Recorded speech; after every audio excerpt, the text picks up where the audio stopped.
The air in the high school auditorium was thick with the smell of floor wax and cheap perfume. It was my turn at the podium. My graduation gown felt like a borrowed costume, the paper with my speech trembling in my damp hands. I looked out at the sea of faces, a blur of proud parents and bored siblings. I found my family in the third row. Mamai twisting a handkerchief in her hands.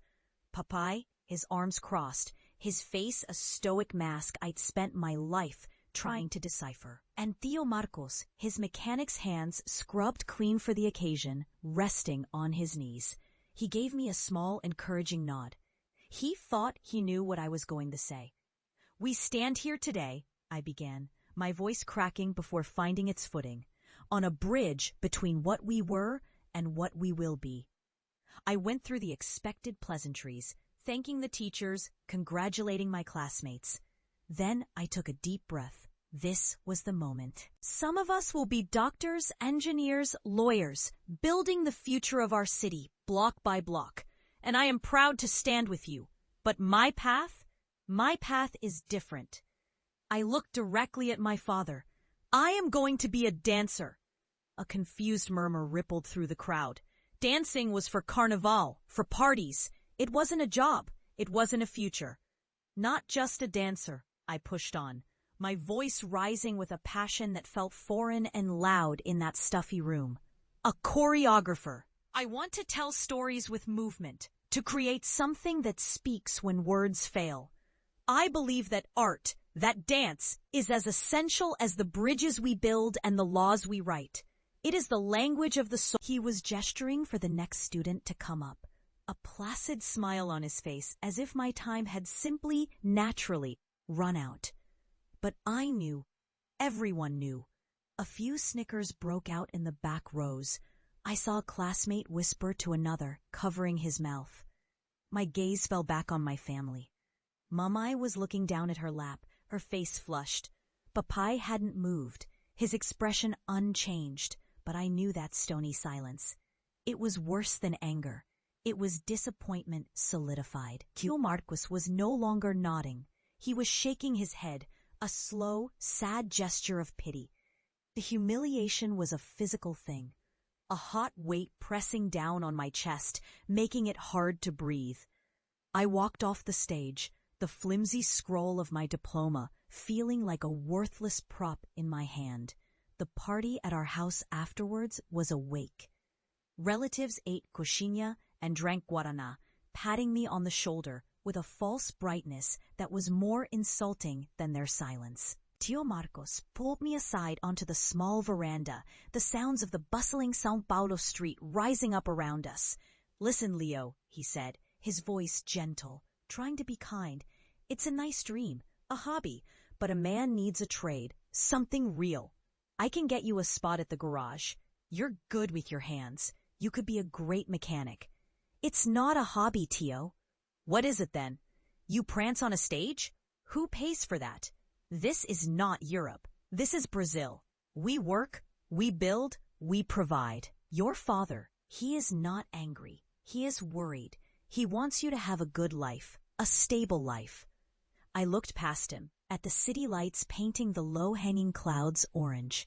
Maybe his idea of a good life and my idea of a good life are different. He sighed, the sound of a patient man dealing with a foolish child. "You will see, the world is a hard place. It chews up dreams like that." 2 months later, I was on a bus heading south, a single bag at my feet containing everything I owned. I hadn't fought with my father. There were no dramatic goodbyes. There was only a week of heavy silence, culminating in him leaving an envelope of money on my bed. It wasn't a blessing. It was a severance package, the final payment on a son he no longer understood. The first few years were exactly as hard as Tio Marcos predicted. My world shrank to a tiny, damp room in a city I didn't know, and the unforgiving mirrors of a dozen different dance studios. I waited tables, cleaned offices, stocked shelves, all for the privilege of torturing my body for 8 hours a day. My muscles screamed in a constant low-grade ache. My feet were a geography of blisters and calluses. Some nights I'd fall into bed too tired to eat, my stomach churning with a mixture of hunger and anxiety. The rejections were relentless, not the right look. Not enough technical precision. Too emotional. Not emotional enough. Each no was a fresh echo of the laughter in the auditorium, a confirmation of my uncle's pitying gaze. Doubt was a constant companion, a cold shadow that whispered to me in the lonely hours before dawn. They were right. You are a fool. You are chasing a ghost. I'd call home once a week. Mamai would ask if I was eating enough. She'd never ask about the dancing. Papai would sometimes get on the phone. The line filled with the static of everything we couldn't say to each other. "Are you working?" he'd ask. "Yes, Papai, I have a job." I never specified if I meant the restaurant or the studio. "Good," he'd say. And that would be all. My first break was a sliver of light in a long tunnel. A small, avant-garde troupe took me on for a new production. The pay barely covered my bus fare, but it was the first time I was paid to dance. We performed in a dusty black box theater to an audience of 50 people. But in that small space, under the heat of 2 cheap spotlights, I felt the first flicker of something real. This was it. This was the language I'd tried to describe in my speech. I poured everything into it. My loneliness, my frustration, my stubborn, irrational hope. After the shows, I'd stay late, experimenting with movements, sketching out ideas in a notebook. The choreographer, a stern woman named Isabel, started noticing. She let me workshop a small section of a new piece. It was only 2 minutes long, but those 2 minutes were mine. I built them from silence, from the rhythm of my own breathing, from the memory of the city I'd left behind. One thing led to another, slowly, painfully. A better company, a role in the chorus, a featured solo. The years bled into one another, a montage of sweat, discipline, and fleeting moments of grace. I started getting noticed for my own choreography, small pieces that won minor awards at fringe festivals. The whispers of doubt in my head grew quieter, replaced by the thrum of music and the focused intensity of creation. The big one came 7 years after I left home, a commission from one of the most respected contemporary dance companies in Europe.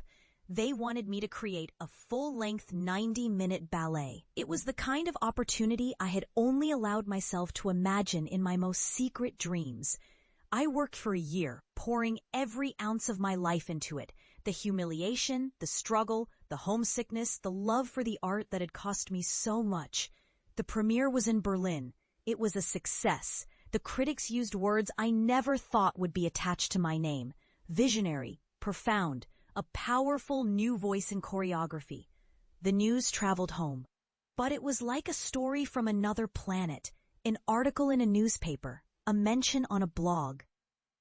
It was abstract, words on a page. It wasn't real. It wasn't a trade. It wasn't a stable life. My conversations with my family didn't change. Mamai was happy for me, in the way a mother is happy her child is safe and well. But the subject of my work was still a foreign country she had no visa to enter. Then the invitation came. The Teatro Municipal de São Paulo. They wanted to stage my ballet, the one that had premiered in Berlin. They were bringing it home. The company, the sets, the entire production.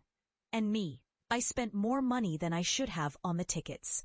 12 of them, in the center of the dress circle, the best seats in the house. I mailed them home with a simple note. I would like you to come. The night of the performance, I stood in the wings, my heart hammering against my ribs in a rhythm that had nothing to do with the music. I wasn't nervous about the dance. The dance was a part of me now, as natural as breathing. I was nervous about them. I peeked through a crack in the heavy velvet curtain. I saw them file in. Mamai, looking odd and out of place in her best dress. My cousins, my aunts, Dio